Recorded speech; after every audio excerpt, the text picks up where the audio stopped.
எல்லாருக்கும் வணக்கம். அறியாத மகாபாரதத்துல நம்ம இன்னைக்கு 2வது கதைய பார்க்க போறோம். இதுலயும் 2 கருத்துக்கள் அடங்கி இருக்குங்க. ஒண்ணு முதல்ல பார்த்த அதேதான், பெண் ஆசை இருக்க கூடாது. இன்னொன்னு, நம்ம கூட இருக்கவங்களும் நம்மளோட நண்பர்களும் யாராவது தப்பு செஞ்சாங்கன்னா அதை தப்புன்னு சொல்லி நம்ம அவங்களுக்கு அறிவுறுத்தணும். அப்படி இல்லைன்னா அவங்களோட சேர்ந்து நம்மளும் தண்டனைய அனுபவிக்கிற மாதிரி ஆயிரும். வாங்க கதைக்குள்ள போகலாம். இப்போ கங்காதேவி கதைய சொல்ல ஆரம்பிக்கிறாங்க. மன்னா, கங்காவாகிய ஒரு முறை பிரம்மலோகம் போயிருந்தேன். அங்க பல தேவர்களும் இருந்தாங்க. அங்கிருந்த வாயு பகவான் தேவர்களோட மன உறுதிய சோதிக்கிறதுக்காக ஒரு சோதனைய செஞ்சாரு. என்னோட அங்கங்கள் தெரியற மாதிரி ஆடைய காற்றடிச்சு பறக்க வச்சாரு. ஆபாசங்களுக்கு அப்பாற்பட்டவர்கள் தான் தேவர்கள் எல்லாருமே. அதனால எல்லாருமே கண்ணை மூடிக்கிட்டாங்க. ஆனா வருண பகவான் மட்டும் கண்ணை மூடல. இதனால அங்கிருந்த பிரம்மர் கடும் கோபம் அடைஞ்சாரு. ஏ வருணா, ஒரு பெண்ணை அவங்கள அறியாம ரசிச்ச நீ பூமியில மானிடனா பிறக்கணும்னு சொல்லி சாபம் கொடுக்கறாரு. அதே மாதிரி என்னையும் பார்த்து எந்த சூழல்லையும் ஒரு பெண் தன்னோட மானத்தை காக்க முயற்சி செஞ்சிருக்கணும். காத்தடிச்ச வேலையில நீ அதை செய்ய தவறியதோடு ஒரு ஆண் மகனோட மனசு பேதலிக்கவும் காரணமா இருந்திருக்க. அதனால நீயும் பூமியில மனுஷியா பிறப்பன்னு சொல்லி எனக்கும் சாபம் கொடுக்கறாரு. இந்த வருணனுக்கு வாக்கப்பட்டு சாப விமோச்சனம் கிடைக்கும் காலம் வரைக்கும் வாழ்ந்து இங்க மீண்டும் வருவாயின்னு சொல்லிட்டு சாபம் கொடுக்கறாரு.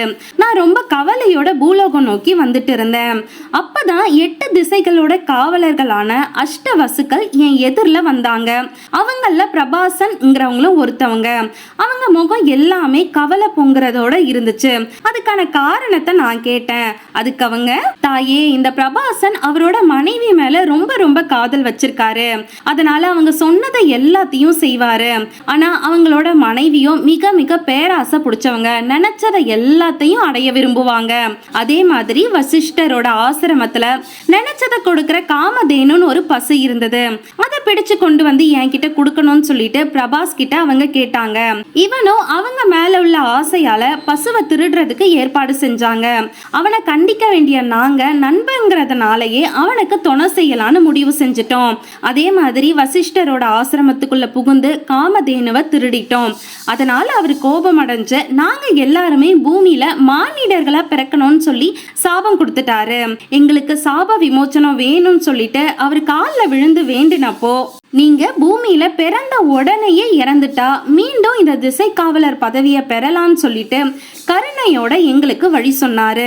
அதனால பூமியில பிறக்கவும் உடனே எங்களை கொல்லவும் மனதுடைய ஒரு தாயை தேடிதான் அலைஞ்சிட்டு இருக்கோம் அப்படின்னு சொல்லிட்டு அவங்க சொல்றாங்க. ஆனா அப்படியான ஒரு தாய் கிடைக்கிறது கஷ்டமே. யாருதான் பிறந்த குழந்தைய உடனே கொல்ல மனசு வரும் அப்படின்னு சொல்லிட்டு அவங்க கிட்ட சொல்லிட்டு கங்காதேவியை கேக்குறாங்க, நீங்க எங்கம்மா போயிட்டு இருக்கீங்க அப்படின்னு சொல்லிட்டு. அதுக்கு கங்காதேவி அவங்களோட சாபம் பத்தி அவங்க கிட்ட சொல்றாங்க. சாபம் பத்தி சொன்னதோடு மட்டும் இல்லாம, குழந்தைகளே, வருண பகவான் சந்தனுங்கிற மன்னனா பூமியில பிறந்திருப்பாரு. அவங்களுக்கு நான் மனைவியாவ என் வயிற்றுல உங்களை சுமந்து பிள்ளைகளா பெற்றெடுக்கிறேன். பிறந்த உடனேயே உங்களை ஆத்துல எரிந்து கொன்று உங்க பதவியை உங்களுக்கு உடனடியா கிடைக்கும்படி செய்யறேன் அப்படின்னு சொல்லிட்டு அவங்களுக்கு வாக்கு கொடுக்கறாங்க. வாக்கு கொடுத்தது போலவே எனக்கு பிறந்த 7 குழந்தைகளையும் நான் கொன்னுட்டேன் அப்படின்னு சொல்லிட்டு சந்தனு மகாராஜா கிட்ட சொல்லிட்டு இருக்காங்க. மனைவியோட தப்பான பேச்சை கேட்ட அந்த பிரபாசனே தான் இந்த 8வது குழந்தை. வசிஷ்டரோட சாபப்படி இவன் இந்த பூமியில பெண் ஆசையே இல்லாம வாழ்வான். உலகம் இருக்கிற வரைக்கும் இவனோட புகழ் பூமியில நினைச்சிருக்கும் அப்படின்னு சொல்றாங்க. அதுக்கு சந்தனு மகாராஜா ரொம்ப ரொம்ப சந்தோஷப்படுறாரு.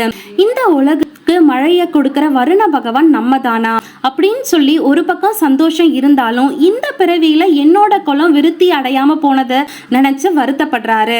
கங்கா கிட்ட கேக்குறாரு, கங்கா, நம்ம 7 குழந்தைகளும் இறந்து போயிட்டாங்க. இவனும் பெண்ணாசை இல்லாம இருந்தா நம்ம குலம் எப்படி விருத்தி அடையும்?